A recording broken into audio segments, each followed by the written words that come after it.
Pulp MX Network production. Welcome to the Troy Lee Designs and Racetech Suspension and Engines Blair Matthes Project. All right, everybody, welcome to another edition of the Troy Lee Designs Racetech Blair Matthes Project. Thank you for watching and listening. Lots to get into, of course. I'm Steve Matthes. With me is Daniel Blair. We'll get right into looking ahead to Dallas Triple Crown and a few topics of the sport, and maybe Daniel and I will walk down memory lane a little bit. But first of all, thank you to Troy Lee Designs and Racetech for coming on board this show. Troy Lee Designs, a leader in high-performance action sports gear since 1981. Whether you're into moto or mountain biking, they've got you covered with high-quality helmets, apparel, protective gear. The legacy rooted in custom paint and innovation. TLD is a brand trusted by athletes worldwide. Visit TroyLeeDesigns.com to check out the full range of products that they have. And also, by the way, with the best part of the whole thing is we have a discount code to save with Troy Lee. Just email us using the contact form on Pulp. We'll pass it on. The code changes each week, so we can't just give you the one code right now. So email us using the contact form on Pulp MX. We'll give you a code for that week's savings at Troy Lee Design. So thank you to TLD and Racetech as well. Suspension work, moto work, they do it all. Their patented gold valves that they started in 1980 are still rocking and rolling. They got Racetech service centers all across America. And yeah, man, they'll help you dial in your bike for your weight and or speed. Thank you to guys at Racetech. They work with a lot of teams in the sport that they really can't talk about because they have such great CNC equipment that they sign NDAs, and they'll do your four-stroke head flowing and porting and all of that. So thank you to those guys. Zools, Seat Concepts, Firepower, Maxxis, ASV Levers, Decal Works, Alpine Stars, all on board with us as well. Daniel, how's it going, man? It's going good. Speaking of Racetech, I am currently in the testing part of amateur racing now. My kid, he's on big bikes now. We just got our first Racetech setting from the boys at Racetech. And as you would think, a 14-year-old has no clue. He has zero clue what's going on whatsoever, and he thinks everything feels great. So I got a good one, Steve, for now, but he will turn into a spaz like the rest eventually. But yeah, Racetech, shout out there. They just sent us our first Supercross and motocross setting. So good on Racetech. Nice. Yeah. Great to hear. We're going to talk. I'm good, man. We're going to look back at our fantasy picks. Our guy, Kellen Brower, has been keeping track of those all year long. Look back at our fantasy picks. And honestly, I mean, it doesn't get much better. If you're sitting out there, look, there's a lot of motocross podcast shows. There's a lot of media out there. I get that. But if you're sitting there wondering if you made the right choice in investing your time with this show, then I present to you our fantasy picks at the end of this one, to have no doubt in your mind, dear listener, dear viewer, that you are listening to two of the premier experts in the sport. Yes, it's a competition between you and I, but as a team, that may have been the best performance in the history of all predictions. Like, unreal. And to be honest, we've been screwed a couple times this year by weird things, but that was a clinic, Steve. When I saw that from Kellen, I thought he was joking, but we really are. We're the two best as a team. Yeah. So that's what competition brings. It brings the best out of people, and we're on fire. We're on fire. The Jasons, the Big Lou, Kellen's other show, all of it. Nobody is as smart as us. Nobody. Clue. Okay. Daniel, have you ever hit the gate before? I have never hit the gate. I've seen the gate get hit a bunch of times. My son, again, has hit the gate. But Steve, have never. Have you hit the gate before? I have never hit the gate before, but I'm going to date myself a little bit. Back in the day, the rugged Manitoba motocross series, we had an elastic band start. You ever seen those? I did an arena cross San Jose 1 year with the rubber band. I got caught with the rubber band on my handlebar, and I had to start backwards on the restart. I was maybe 15, 16, something like that. And that's the only time I've ever hit the gate. I don't understand how the points leader in 450 Supercross, who one of the very best riders in the world, I don't understand how he just wants to count to 6 and dump the clutch. That's not a strat. Mike Alessi did that, and we all laughed at him over and over and over. JT said one time in Germany, Mike caused like 14 restarts by just trying to nail the gate. And it's all those French dudes over there used to do that all the time. So it's a thing, but God. I don't know how you do that, but Chase Sexton tried it. It didn't work. He rode tremendous to get to third, but come on, Chase. So that was San Fran Mutter all over again. Which remember last year when he pulled the most disgusting start. That I don't know what the method was. I don't know if he was counting. I don't know what he actually did to do that. But that was San Fran Mutter. He was going for it, and if he nails it by a whatever eighth, quarter of a sec, whatever, he whole shots and he's probably gone, and he probably wins it because Coop had to make some moves. It would have. I don't know if Coop would be able to run him down because he could have had so much clear track early and been gone. So it was just a big gamble, but I don't think he needed to take that gamble. I don't think he needs to take gambles like that. He's not in control of this championship, but there's things about his riding that puts him in a great place and it gives him great odds to win this thing. And I don't think he needs to gamble like that. But to me, whatever he did in San Fran, he tried to do it again and he almost got it, but he didn't. And it did cost him 5 more points to a guy who's just sitting back there lurking in the shadows. And so at another week in a row where it's like, dude, stop giving up points to Cooper. And he didn't have to do that, but it was a gamble gone bad. Yeah, you don't need to do that. Look, he rode great. He was the fastest guy. He had a 4/10 better lap than anybody else. His second best lap was better than anybody else also. So it's great, but don't do that anymore. That's not a strategy. Stop that, Chase Sexton. It's not going to work. Daniel, let me ask you this, though. And, we kind of batted this around on Monday on the Pulp Show. And I think it's actually he was pretty positive after in the press conference, and Kellen was there as well, so he knows. Chase was pretty positive about his ride, really happy. He wasn't dwelling on the ridiculous mistake he made.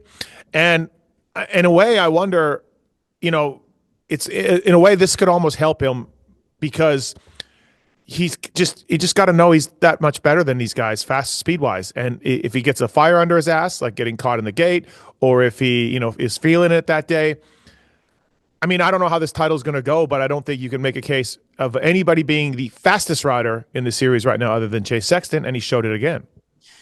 Yeah, I mean, he's probably happy that he got to third and did some damage control. So I would imagine he's like, a little relieved, probably very frustrated himself that it did happen, though. But I'll go one step further and dig a little deeper on this.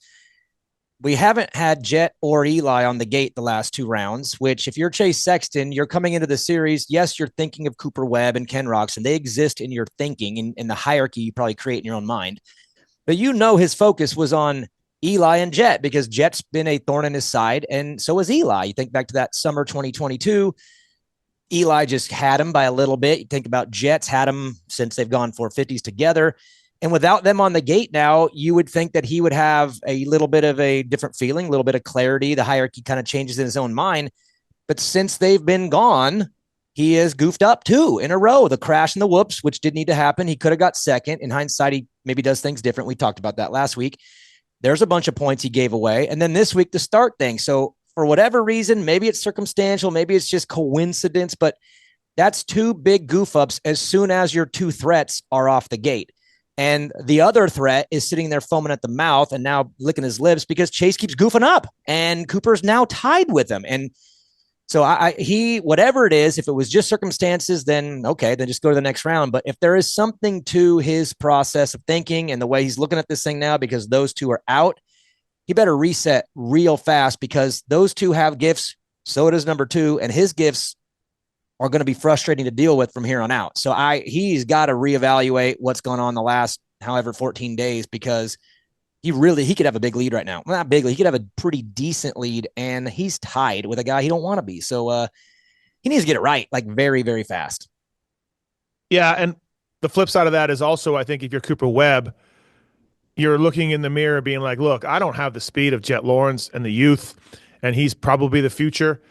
But I got all these other idiots covered because they're going to throw it away or they're going to, screw it up or not going to be there at the end each and every week. So I think if you're Cooper Webb, you're also feeling pretty well, which is great because guess what? Your points are valid, Daniel, about Chase. My points are valid about Coop, and they're tied, and we got 11 rounds to go. So may the best man win going forward from here, right?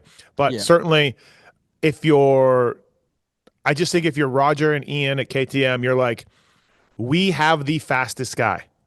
We have the fastest guy. And speed wins in the end. Generally, normally, not always. But that's where you're sitting at. I think you're happy. Yeah, I don't there's no big problem to fix. It's not like, man, if this bike and we got to go figure. I don't think there's anything to figure out. It's just execute, and that's a good place to be because usually at this point in the season, even when Cooper was winning on KTM, remember they were leaving races, going back, figuring something out in Atlanta, coming back the next. They were all over the place because it was like a research project trying to figure out how to get things right. Everything's right with Chase. The bike looks good. He looks good. There's no issue there. It's just pure execution, which again, he's the only rider this year to win 2 overall or 2 rounds.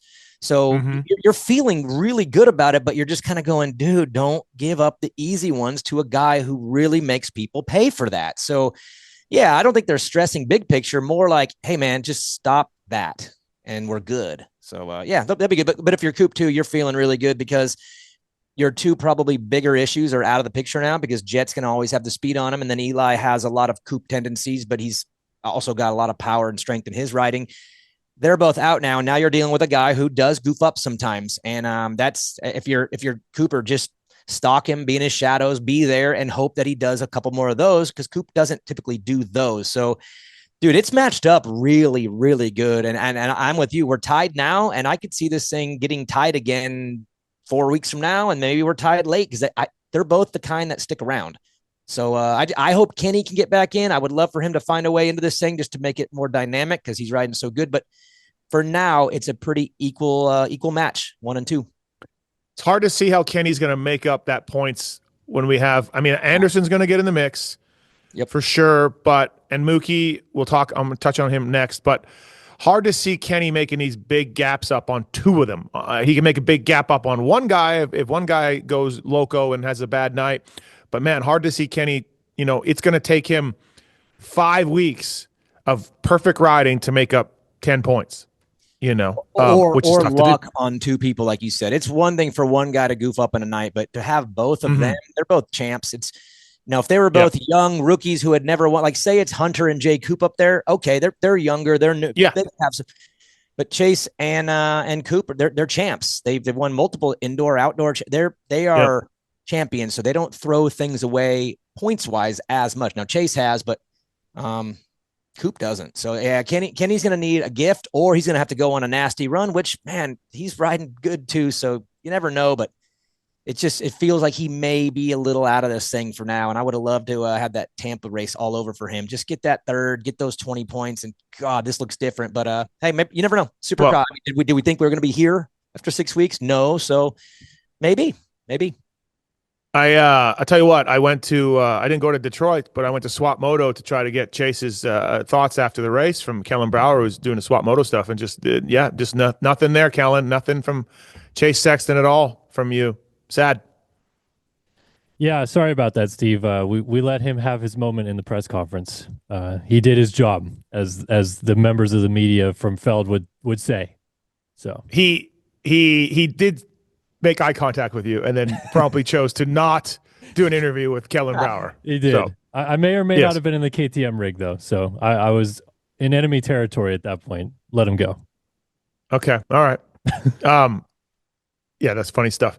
I'm bugging you. Of course, Chase and Kellen do not have beef. There is no beef. There's no Swap Moto beef at all. Hey, by the way, thanks to folks at Maxxis Tires, Maxxis.com. You look at the PRMX guys doing big things with Maxxis Tires. And Freddie Noren, I think Freddie might be back this weekend on Maxxis Tires. If not, then for sure the next weekend. Maxxis.com for more information, developed by some guy named McGrath, who tied in career starts, Daniel. And as I wrote in my column on Racer X, I don't care if you tie McGrath in anything. Number of poops during the day. He's the king of Supercross. So congrats to Chiz, and congrats to McGrath for developing the Maxxis tires, Maxxis.com. Great mountain bike tires as well. Firepowerparts.com, tie downs and ramps. Daniel, how's that Firepower ramp treating you? Awesome. Mine is good. My backup in the garage is good. The other backup's good. I stack them in the garage, and mine's great. Firepowerparts.com, batteries, chains, oil, a lot of hard parts. Please check those guys out if you can. Really appreciate that. And again, TLD and Race Tech, you want a code to save with Troy Lee Designs? Email us using the contact form on Pulp. We'll pass it on. And then Race Tech as well. Tell them you listen to Pulp MX, and Race Tech will give you a discount on hard parts, on springs, services for your suspension or services for your motor, all of that. Daniel, Malcolm Stewart, obviously Tampa was next level, and it was amazing, and we touched on all of that. and that's fine. I don't expect him to start all of a sudden start clicking off wins, but yes, he got some help from Jason Anderson in a late crash. But look, man, you go look at his finishes from the first bit of the year, and he's in that 8, 9, 10 J. Coop, Barsha group. He's around those guys. And look, he got a fourth. Did he back up the win with another win? Nope. But I think he rode great, and I think that win will propel him, in my eyes, to be more of a 4th to 5th place guy and maybe another podium down the road. I agree 100%. And I wanted to get on board with win again, and let's go on a run here because I'm an emotional fan, and I like to live into great moments and hope that they extend into future weeks. But the reality is he did probably right around what he will probably do the rest of the year. And I think Will maybe did a report on the broadcast talking about the last year he did all Did Will talk to somebody? Did Will talk to somebody earlier? Steven, stop it. Listen, Stop it. I like Will. Steve. Will's awesome, but there's a lot of so I talked to him earlier. Well, yeah, Will, we know that. That's how you're telling us what you're telling us.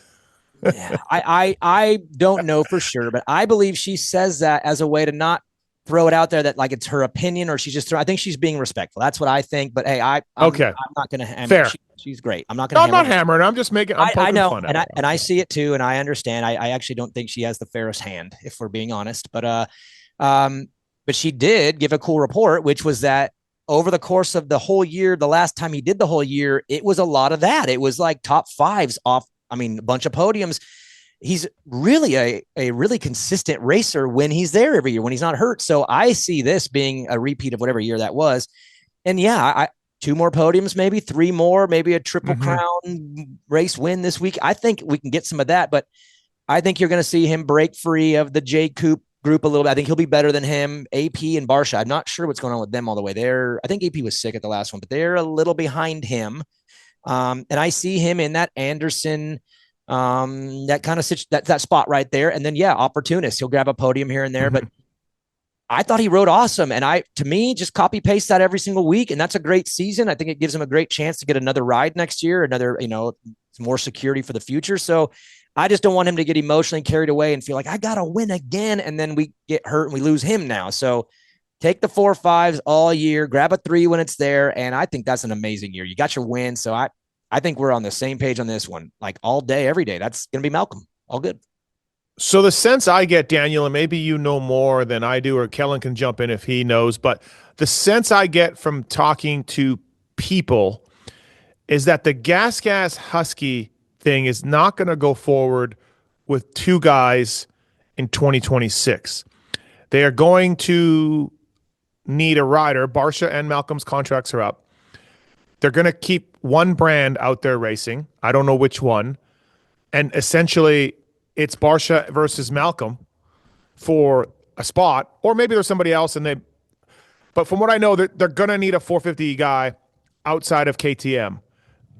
Do you know that? Do you know that is that something you've heard too? And if so, it will be looking forward to this Malcolm Barsha. Who does the KTM group want to put on either a Husqvarna or a GasGas?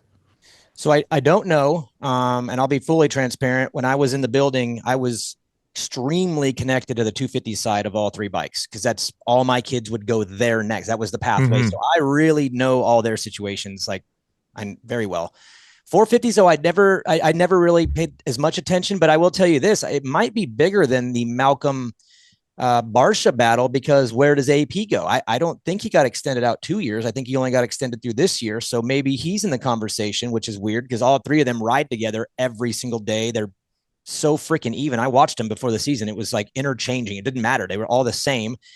But then there's one other rider in their group who may already have the spot, because before I left, I believe RJ had already extended himself out into a 450 ride for next year, unless that didn't happen. But he may already have that spot based on what he did last year. So I didn't hear that. Okay. I thought his deal was up too. Yeah. No. Maybe they didn't do it, but I believe that he renegotiated his deal to where he gets to go 450 this summer. I think that's confirmed out there. That's for sure. Yep. But I don't see how they or he or anyone would allow a rider to have a 11 round deal on a 450 outdoor and then be a free agent. It would be just a terrible deal for everybody to put anyone in that situation. So if things happen the way I think they were going to happen, then he already has it, which means all three of them would be battling for nothing if they didn't have that second spot. So, or a second spot. So I don't know. Again, I'm not in the building anymore. I can't even ask. I talked to Nate, of course, but I would never ask Nate that, especially now. He knows that this is more my priority. I'm not going to learn anything anymore. But yeah, I just, based on what I knew before, I think RJ maybe already has his spot, which makes the other three fighting for something else. I don't know. Okay. All right. Yeah. Well, that's to me, it's interesting to look forward and seeing what the KTM group wants to do. I don't think they'll be back in the same number of spots / bikes as they are in 2025. All right. Here's the part of the show where I have to get mad at Daniel and Kellen. Certainly, I think if Kellen can jump in here and maybe pick a side here, that would be great as well. Talking about Honda and what they want to do for the rest of the season. They have a 450 bikes open. They don't have to fill it, as Lars Lindstrom told everybody. And then Daniel, you go on Twitter and start saying you're hearing Vince Freeze has a shot.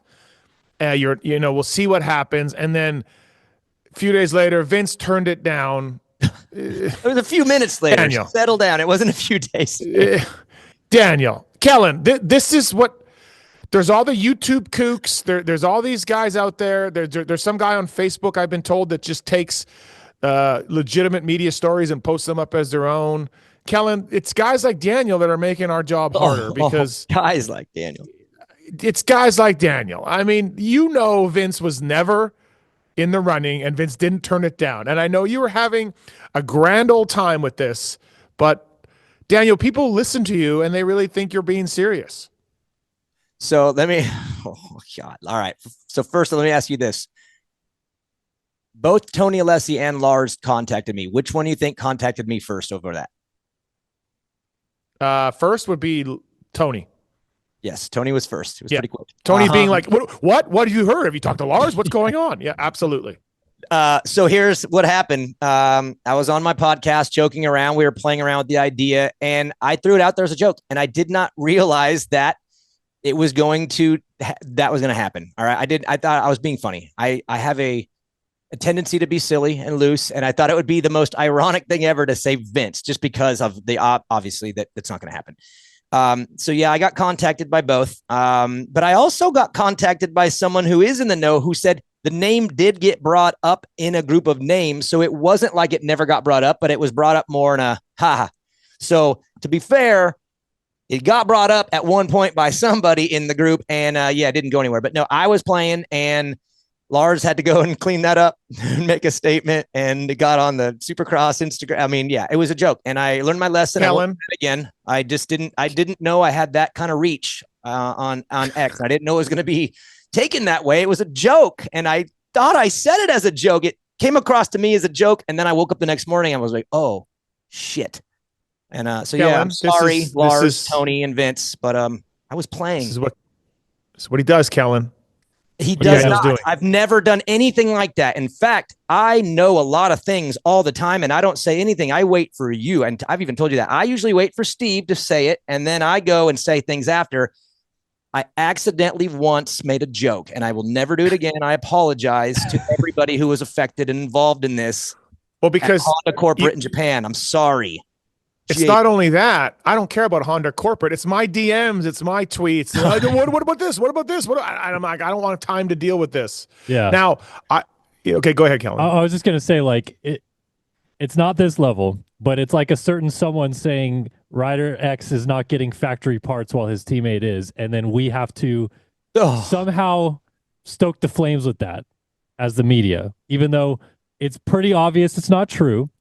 But then everyone comes at us and goes, but he said, and it's like, guys, stop, calm down. Heavy peer pressure when I was recording my podcast, and I was in a mood, and it was a joke, and I should have hashtagged overreaction, and then it would have been fine. It was an oops. I apologize to all the families that were hurt by this, by everybody who couldn't sleep. I apologize. It's not happening, and it'll never happen again. Lars, I'm sorry. All right. Can we move on now? I'll never do it again, ever. You can trust every word from here on out. Promise.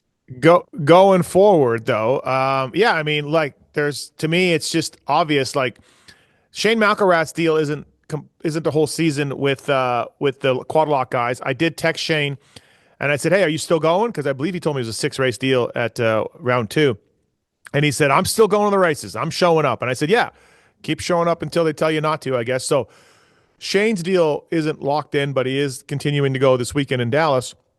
Obviously, Joey Savacci is locked in. That's the team's number 1 rider there.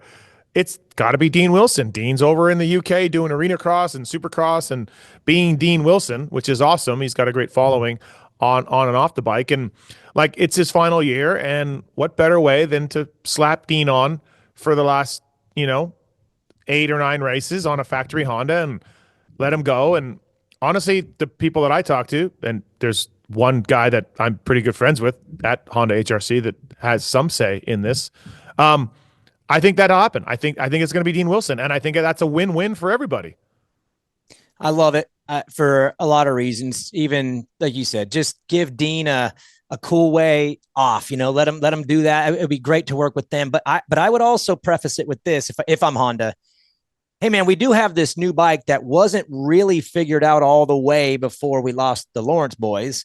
So it wouldn't just be a farewell fun thing like let's go celebrate together. I would put some heavy emphasis on development and trying things and testing. I would make it more of a project for the whole group. One of my earliest ideas, just because I love Trey Kennard so much, is it would be cool if Trey came back. Oh my God, what if Trey came back? He's a great tester. He could test it in race settings. Obviously he's not probably race ready to go in race 450 Supercross, but as long as the program isn't just about a celebratory move and it's part of a development deal, I think that'd be great. Now, I don't know if Dean's the best tester. You would know better than me. But I would say that has to be part of the deal too, because that bike was not right yet in Supercross, and Dean's a bigger guy. He's obviously heavier than Jet, but he has that length. So I would say if he's a good tester, then I would lean on him heavy and say, hey man, we're going to do this for you. We're going to pay you. We're going to do all this stuff. But part of that is we got these sheets that need to be filled out every week, and we're going to go and fix this bike. So that way, when the boys come back, we know so much more. But I love the pick. It makes so much sense. The crowd would love it. He's one of the best people in the sport. And he's also out there shredding right now. So he's not like he's on the couch. He's ripping. So you're right. Wait, what? Well, that would be my only wonder about this is like when we last saw Dean, he was going through some LCQs, to make main events. It was he was off the pace a little bit, and now he's racing, substandard guys to AMA Supercross. And I just hope, I would just hope he comes in and like makes all the mains and then whatever, who cares from there. But I wouldn't want him to be off his game, which I'm not saying he is. I just wonder on the negative side of this is, right.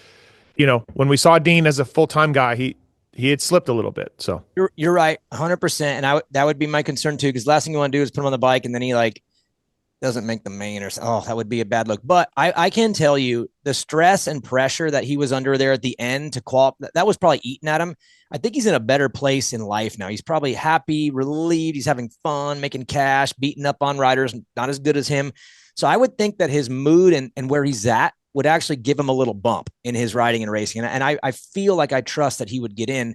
But if you were going for just pure performance and looking for someone to get you a number finish in the race, then I think there's other creative ways you go about it. I don't know how the math or how the contract stuff work, but I would like to see Colin Park on one. Just he's a big, strong dude. He's a really good rider. Like, what would he look like on a 450? I don't know Dylan Wright's physical situation. It'd be neat to see him try Supercross. I don't know his experience, but I had my own little list of names that I thought were fun for different reasons, but I still think Dean is the easiest one for so many reasons. And I do think he's in a better place than he was on his last year where he was struggling. So, but I would be concerned if I were you, because that'd be a bad look in an LCQ to get a 5th or something. So.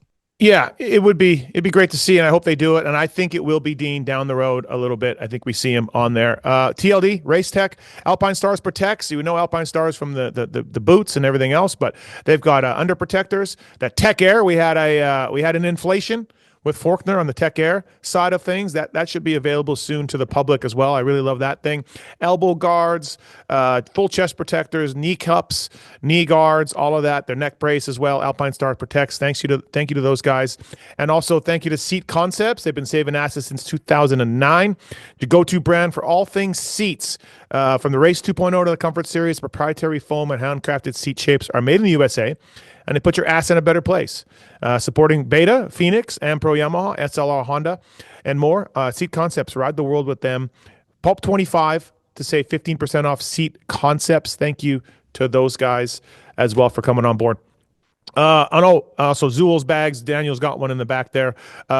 The code PULP25 to save at ZoolsBagCo.com. Speaking of Trey Kennard, he uses Zool's, and Travis Pastrana does as well. Triumph guys, Phoenix Racing guys, official bag of those teams. They got you covered with backpacks, roller travel bags, gear bags, and more. It is high quality stuff. I've been using some of the Zool's stuff over the years. It's great, whether you're traveling for work, pleasure, or hauling the kids and their gear to never-ending sporting events. ZoolsBagCo.com. Pulp25 saves you with Zool's. All right, Daniel. Triple Crown this weekend, Dallas, the second Triple Crown in a row for the 250 West guys. Let me ask you this. The last time we saw this, that Davies kid, the kid from New Zealand, discovered by some over-the-hill ex-racer that used to work at the Orange Brigade, he won 2 of the 3 mains and looked fantastic doing it. He's 15 back, and he's got to jump 3 guys. And we have 4 or 5 rounds left to go. Is this a thing though? Like, could the kid do it? Like, just literally pull an Ernesto Fonseca and come out of nowhere? Like, number 100 on a blue bike. Also, by the way, speaking of that, he looked really good, and the confidence is there. Now he's got some troubles at the farm, from what we hear. But what do you think, Daniel?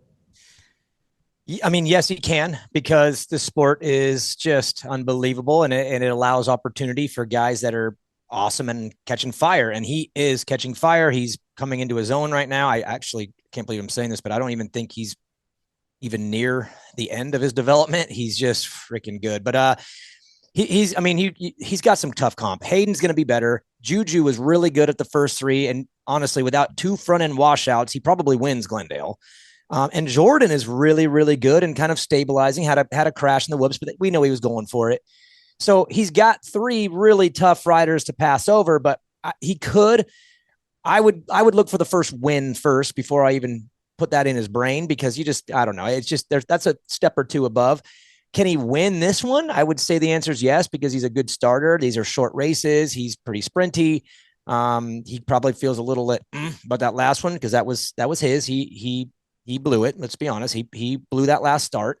But I really look at this one as evenly matched, like between the way he's riding, between the way Juju has been riding up until Glendale, Hayden coming out and probably feeling better on some softer dirt. I think he's going to be better when we get a little softer and ruddier. And then Jordan's just newfound stability and maturity. I really don't know which one of the 4 to pick this weekend. I mean, it's one of those 4. I don't think Joe is recovered yet physically to get in that conversation. He's probably, a month or 2 out of that. But Steve, let me ask you, like, between those 4, rank them this weekend based on all the things I just said. They all have a reason to believe in them, but they all have a reason kind of why not to also. And it's a Triple Crown, which is crazy because they just did one. They're going back-to-back Triple Crowns for that group. Give me your 4, 1 to 4, on how you feel about a pretty evenly matched group. Well, if you're talking about this weekend, Triple Crown, I'll just go back to Davies being that good at these shorter races. And he blew the start, but man, those first 2 wins were impressive. So if you're Cole Davies, you're like, look, the last time we rode, I blew the start, but otherwise I pretty much dominated. I would go Cole Davies as my favorite to win this weekend, just based on what we can. And that's where I was coming from before, where I'm like, okay, like 15 back, can this kid actually jump these 3, veteran / phenom, if you want to call Hayes Deegs a phenom? It's going to be tough, but I mean, crazier things have happened. I would probably rank them as Davies 1, Beaumare 2, because like you said, Beaumare deserved better, just his own mistakes. Deegs 3 and Jordan 4, but then that would put Jordan, who won the damn race in Glendale, 4th. Like, yeah, I don't know. Good. Kellen, if you had to put some of your next next bets or whatever the hell that we're doing with the Supercross betting thing. Who are you betting on to win this title? The title. The title, I still lean Deegan, just because I think as we get to this more, like there's going to be the showdowns, which are more East Coast tracks, which I think he's going to be a little bit more comfortable at, to be honest, than I think Juju would be. Jordan, I don't think necessarily I look at yet as having the outright raw speed of him and Juju. And I think Cole's just too inexperienced to be comfortable going deep in a championship like this. Like I think he's still going to have like a big moment or big crash or something. So I think Deegan is going to excel in the next 4 races for West or so. And I would still put him as the favorite. All right. What about this weekend, Kellen? Is my Davies thing for the weekend? Is that crazy talk? No, I don't think it's crazy. I do think that he's really good, and I think Arlington will feel similar to Glendale, not as hard packed, but a similar vibe, like quick, snappy races that are, there's probably gonna be some big rhythms in there that he'll be able to do and stuff like that too. So I don't think it's crazy, but I still don't know that I necessarily pick him to win. I think if Juju gets the starts that he had at Glendale this weekend and doesn't tip over on the first 2 laps, he probably wins this weekend again. Daniel, so talking about trouble at the farm, I mentioned this on Monday with Coop. Kind of things are bubbling to the surface a little bit. You did get an interesting DM. I sure did. First off, though, I'll one thing on that 250 West title. Kellen just brought it up, and I think this will be the deciding factor. But we have 3 showdowns this year, which is great. I mean one more is bad. I don't want to get into how many of those we should have, but 3 is awesome. But that's probably where this title gets decided. East Max could really do some damage here real quickly. He could go to Daytona and win. He could go to Indy and win. He could stretch it out to where he's not really affected by the showdowns as much. But I think the West title gets decided by the 3 showdowns for sure, because they're gonna have to deal with Max and Levi and RJ and Tom and Austin, all them, and then we'll see what Cole and Juju and Hayden and these younger kids do. Jordan's been in a million of them, so we know how he'll approach it. So. Anyways, Kellen, good point. I think the showdowns play the role. But yes, I did get an interesting DM from a friend who's on friend probation at the moment, who DM'd me and said, your boy took Thrasher out. And I wrote back, well, which boy? Like half the team is my boys. Like, don't you remember? They stole all my guys. And he goes, oh, yeah, that's right. And I'm not telling you anything anymore. And I'm like, why not? And I'm hammering. And then they wouldn't let up on who took Thrasher out. And anyway, so I heard rumored that it was Dax. He's one of my boys. And we know he got hurt last week. Then I heard it was Cole. He's one of my boys. I know it wasn't Manir because he had to have a second surgery. He had an infection on his first surgery. So I don't know which one of my boys actually took Thrasher out. And I have a friend on probation because he won't tell me who it is, even though I think I know who it is. And he should probably DM me and let me know when the show comes out right away, because the friendship is it's coming down lower and lower every day that goes by. So I'm just throwing it out there, buddy. Yeah, I kind of touched on this on Monday with Coop. I did hear it was Cole Davies. And when Coop crashed in December, it was Davies who had made a mistake in front of him or done something that maybe wasn't the smartest. I don't know exactly, but Coop wasn't happy about that. And so Coop kind of hit his bike and got sent to Indonesia. And then I did hear that Davies took Thrasher out, and that's where I asked Coop on Monday, like, hey, and he called me TMZ, which I didn't really appreciate, but Coop had to go and tell the group, everyone, hey man, settle down. Like, everyone's here to get better. As Coop said, everyone's here to get better. Everyone's here to win the races, but we also, are working as a team and trying to get better. Yeah, apparently Thrasher not too pleased. And Thrasher made mention of that on his social, like it was completely out of his control. So, yeah, I guess Cole Davies ruffling some feathers, not maybe intentional, just being a kid and not quite knowing, Or is it intentional? Maybe I had some instructions from my boy and we're one by one taking them all out. Nice work, boy, buddy. there we go. Yeah, there we go. Throw that out there. You want some TMZ? This is being done on purpose. Nice work, Cole. 3 to go. Yeah. Jeez. So you're gonna put that on Twitter? Is that an open reaction or? settle down. I'm straight playing. I really didn't know it was him. If it is him, then I'm knowing it more now than I did before the show started. I did not instruct him to do anything. I'm just joking. I don't want to dwell on this next topic a little bit that long because it's like the lapper thing. I'm over it. But the red flag rule that was changed, why was it changed? That's the part. Wygant told me that the AMA told him that they couldn't quite figure out 90% because of the time races now and not the laps. Yeah, you still can, man. It's still really easy. It's not that hard. I don't get it. Absolutely ridiculous to change it to do a NASCAR style minimum three lap thing. I don't see the need on why to change that. That 90% rule, that was a nice rule. If the race is red flagged after 90%, we're calling it as it stands. Those are the rules.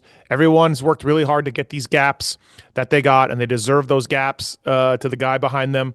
And we're going to call it a day. And was there any teams pressuring AMA to change that? I highly doubt that.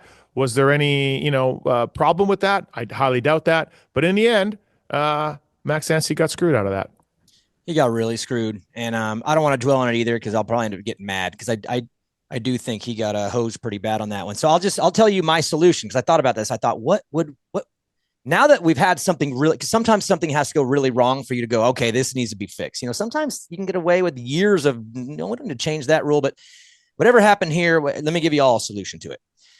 12 minutes into the 250 and 16 minutes into the 450, that's the line. And you have the checkered flag guy. And if it's before 12 or 16, they word to the checkered flag guy, he throws the red, just the red, and there the riders know. They know, oh, we're not done racing. It's a red. We're going re-rack, and now I can go right back and get ready for that instead of like Max, who had to go back and talk to the official. He's trying to figure out what happened. He's bringing his emotions down, probably pissed off. He's got all this stuff going on in his head because he doesn't know. And then if it's past 12 minutes or 16 minutes, the red and the checkered in two hands comes out, and you do red and checkered knowing like, oh, it's a red flag. Someone's hurt, but I'm done. It's over. I can go and settle down and relax now. So to me, it's 12 and 16. That's 80%. I think 90% is even wrong. That's way too close to the end to put them all an eighth of a second apart. It's really not fair. And I'm not a big anti-fair, but that is not fair. So I say 80%, 12 and 16. And it's either a red flag or it's a red and a checkered. So the rider knows, and then they can go and comprehend or process what's coming next without the confusion. And so, yeah, maybe this needed to happen to get this rule right. And I think my idea is right. So I'll just leave it at that. I'm done, but it was bogus, especially for someone like Max, who I don't think is living on a yacht. I don't think he's got all the money in the world, and he just lost a bunch of money over something that was really unfair in a race that he earned, and he was cruising it in. And then a rule he didn't even know about pops up and he loses. They need to fix it immediately. Like not at the end of the year, like today, fix it. And I don't know why they changed it. It just seems ridiculous. Yeah. Anyways, also, Daniel, what else is awesome is ASV and Decal Works. Yes, and due to computer issues I'm having at the moment, I actually can't read. So, Steve, I'm going to do something a little different, if that's okay with you. Is that good? Can I do something different? Computer issues. I got an issue going. I got a lot going on over here. I got some issues, and I can't bring it up right now. But I'm just going to plead to the listeners. This is how it works. Brands in the sport, they pay money to Steve, myself, to people to promote their products and hope that you like them, check them out, buy them. That's how they make their business. And for the sponsors on this show, if you want to do them a solid, do them a solid. That's what they're investing in. And not every brand in the sport invests. Like not all of them do it that way, but the ones that do, they're active and they're rad. They're the ones that want to play along and be part of this thing. And so for ASV, it's very simple. ASVinventions.com. The code's PulpMX in all caps for 20 off. Even if you're not in the market, go look at their website and see. They got awesome stuff. And then decalmx.com, PulpMX25 is a code for 20 off. And reward those guys. Next time you need some levers or graphics, go to them because they're the ones investing in the sport that you love and they're investing in the shows that you love. So simple as that. Go check them out and buy some stuff from them. Yeah, well said for sure. Hey, real quick too, the Bobby Reagan thing with Max on the podium. It's so classic. And I brought this up on the show, but as that was happening, I texted somebody who used to ride for Bobby, and I'm like, can you believe that? I was like, oh my God, like, holy shit. I like that though. Like Bobby's a little off his rocker at times. And, we've all got the stories that we hear from firsthand from guys, and Coop told another one on the weekend or on the Monday night show. It was a great story, by the way. Good job, Coop. That was good to tell that. That was pretty fun. So I was like, okay, like I can't believe Max did that. Holy shit. And this guy wrote back, no, man, I bet you Bobby, I don't know for sure, but I bet you Bobby will be pumped on that because he would look at it like he motivated Max. And sure as shit, that's exactly what happened. Bobby and Max talked, and Bobby loved it, and there's no problems. And yeah, welcome to the weird world of the sport that we cover. Yeah, and I appreciate the out of the box awkward weirdness from Bobby because I'm outside the box and awkward and weird too. So I don't mind that part of it. But I would say as a motivating factor, I wouldn't be one dimensional with how I motivate my riders because not every rider takes things that well. I mean, maybe Max can at 32 years old, maybe Coop could at whatever age he was, but not every single rider needs to be talked to that way. And I know that from managing about 40 families that every kid has to be spoken to different to be able to get the best out of them. And if you just hit it with one dimension and you just hit them that way only, you're gonna damage a bunch of kids and ruin them all because they don't take that way. Some need to be lifted up, not talked down to. So maybe I'm silly here because I don't have a bunch of number one plates on my door like he does. So I'll just, do your thing. But I would tell you right now, not everyone receives that type of pressure well. Some need a teammate next to them or someone to lift them up, and don't talk down to them and punk them like that, thinking that that's going to work. The ones that it works for, good. That means you work great together, but maybe try something different with kids that don't respond that way because I would have to imagine there's been a bunch of kids probably ruined by that. So again, outside the box, but come on, you can't do that with every single one. That's not a smart way to get the best out of every rider on your team. That's my opinion. It's not. And you look at Fry or these other guys that have come, LeBlanc and Fry, the guys that just haven't lasted there. And there's certainly some kids over there right now that maybe aren't fulfilling their intentions. And you're absolutely right. Mitch Not Payton will everyone's tell Cooper you. Webb. Not everyone's Cooper is different too. That's a salty, mouthy kid when he was a kid that could take it and probably love giving it back. But there's probably a list of 10 that probably did not take that well, maybe got too much of that from their dad growing up, or maybe they didn't have that from their dad growing up and their success didn't come from that. So if that's, I've always believed as a coach or a manager, you can't expect everyone to mold around you. You have to mold around them and treat everyone different. Every player in the locker room and a football team needs to be treated different based on who they are to get the best out of everyone individually. That's how you make the whole thing rise. So to me, it's a little one-dimensional and probably has done more harm than good over the years, if I'm being honest. Yeah, I'm with you. No, I'm totally with you. I don't, and Mitch Payton will tell you too. He doesn't treat the kids today the same he did with Nick Way and Nathan Ramsey back in the day, or Brian Swink and Jeremy Buell. He'll tell you exactly. He's adapted. He's had to adapt. He's been forced to adapt, and all of that. So, all right, Daniel. Anything else before we go on to the pick the finish fantasy? Your Loretta career. Oh, yeah. Do you have any spots open at Supercross U? Yes. So I told you already. I don't want you ever mentioning yourself aligned with Supercross U ever, just in case things go the way they're probably going to go. I don't need that on our resume, so you can seek guidance elsewhere because I just don't trust your motivation. I don't know how hard you're going to put in. I feel like you're going to go because you're being forced by friends. And I don't know if I want to work alongside someone that's not going to be as motivated as they need to be to do well, Steve. So thank you for the shout out for my Supercross U, but I would like for you to not attach yourself to it moving forward. Thank you. All right. That sounds good. Fair enough. I will do that. Yeah. So, I rode the area on the weekend. I hadn't ridden for like over a month. So I wouldn't advise that. I wouldn't advise. See, there we go. Right out of the gate. That's not what I would advise. So yeah, I need to get more serious for this regional. Going to be much tougher. And I will, I just want to go on the record though. Like, I don't think I'm that good of a dirt bike rider. I used to be good way back in the day, but that was only because I practiced all the time. Like I didn't date girls. I didn't go to parties. I rode my dirt bike, went to school.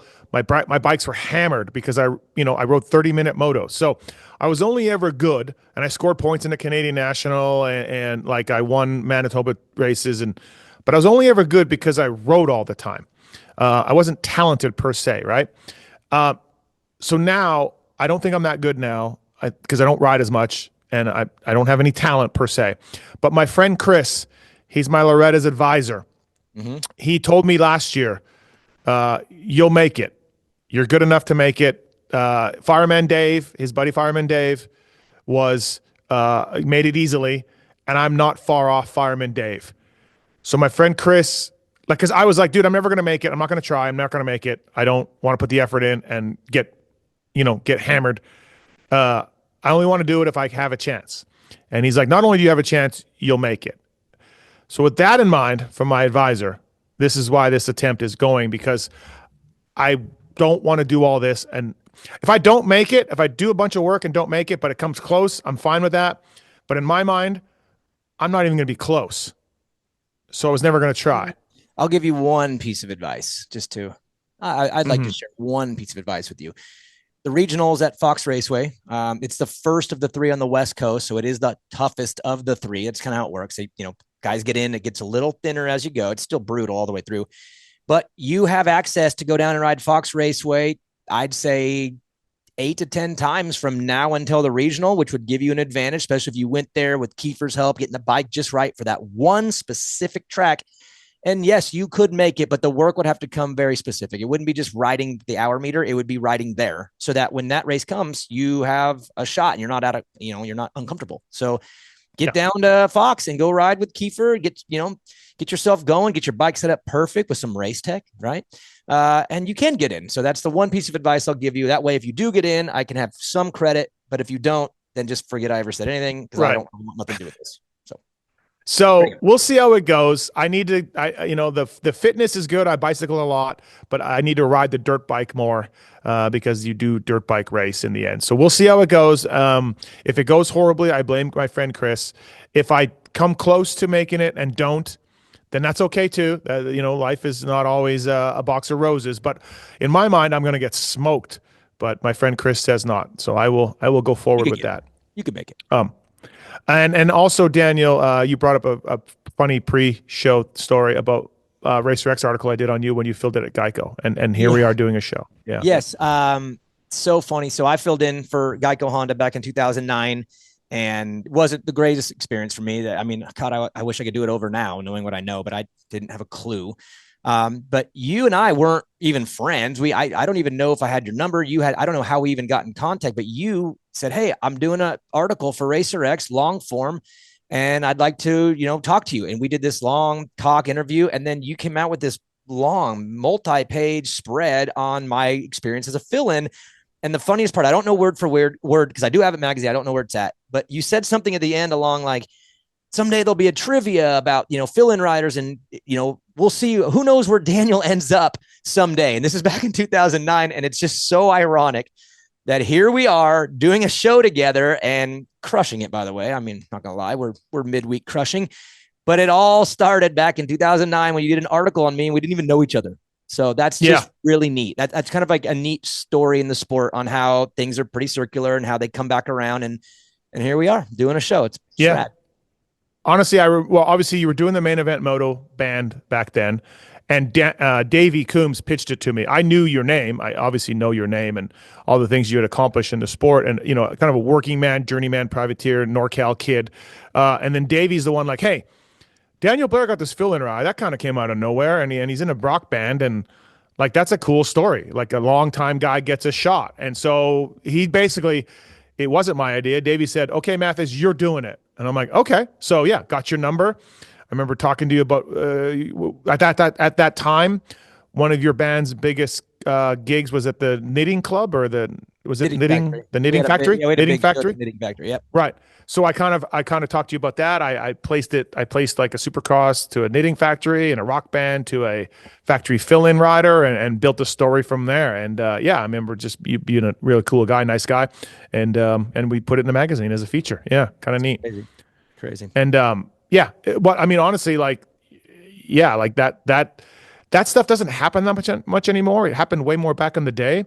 Daniel Blair getting a Geico ride, Kyle Regal getting a ride. These different guys came out of not obscurity, but out of privateer ranks to get factory fill-in. Ben LeMay filled in at Factory Yamaha one time.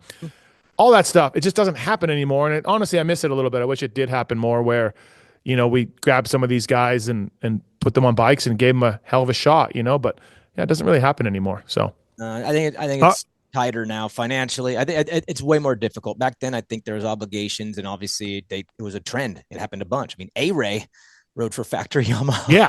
The outdoor. Maybe that ended it. Maybe that was it. Maybe that right there was like, yeah. So we're gonna make a pivot in the sport. We're not doing this anymore. That too many radiators and subframes were bent in one summer. We're out. I'll never forget his first race was Glen Helen. Yes. And I wasn't there yet. I was sitting in the parking lot driving in, and I got a photo sent to my phone from the first practice. He was upside down. It was flying through the air upside down. I'm like, I haven't even parked my car yet, and this dude is upside down on the factory Yamaha. It was just fucking classic. I absolutely loved it. It ruined it for everybody. By the way, ruined it for Troy Lee Designs, Race Tech. Use the code, email us for the code for Troy Lee Designs and Race Tech as well. Zools, Seat Concepts, Firepower, Maxxis, ASV levers. Use the code. Decal Works, use the code. Alpine Stars protection as well. All right. Pick the finish time. This is what we alluded to off the top. It's incredible. Kellen the Fraud Brower picks riders, and we have to pick the finish. So for Detroit, I had Malcolm Stewart. I said 6th. He got 4th. I was 2 off. Oldenburg, I said 13th. He got 14th. I was 1 off. And I had Cullen Park. I said 11th, and he got 11th, coming off a 7th in Tampa. And I predicted 11th. That's what he got. I was 3 over the difference. And Daniel, you did even better. The Fraud had you pick Anderson, and you said 5th. He got 6th. So you were 1 off. And dude, Shane McElrath and Henry Miller, you correctly predicted 12th and 10th, respectively, for them for a +1 difference. Great week for us. And again, the reasons why we're the smartest people in moto media. But unfortunately, Daniel, with your great week, I'm still in the lead. I'm up almost 20, 19 up on you right now. So we together. I mean, imagine 6 picks, and what I was off 1, and you were 3. 3. So a total of 4 positions off between 6 picks. Yeah. All you out there that play the next bets, hit me up. I'll send you my Venmo. I'll give you the total needed, and I will let you know how this weekend's going to go. It's going to be like that. So fantastic. We are so smart. And look, we both have broken arms now from patting ourselves on the back. But all right, pick the finish. Troy Lee Designs, Race Tech, Blair Matthes Project. Kellen, Triple Crown this weekend. The last Triple Crown, you gave me Enzo Lopes. He didn't even make it.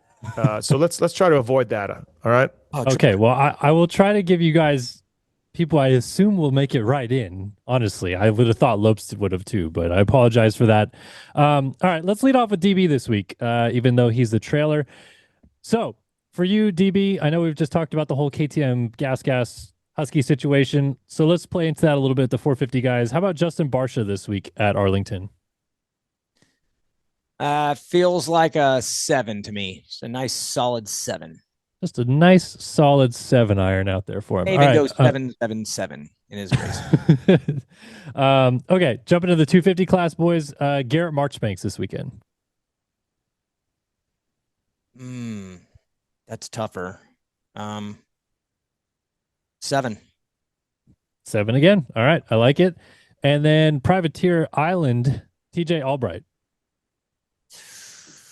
Oh man, really? 7 plus 7's 14. We'll go 14.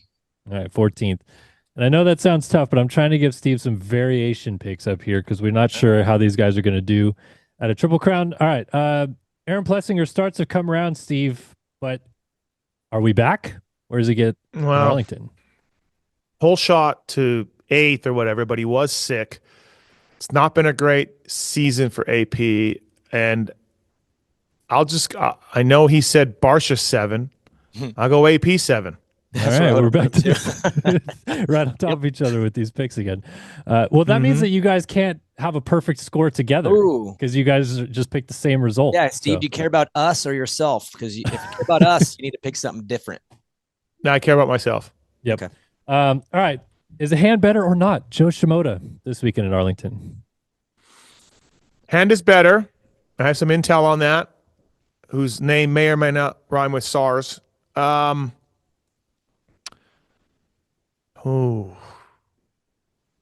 Well, we got 4 250 guys that are crushing it,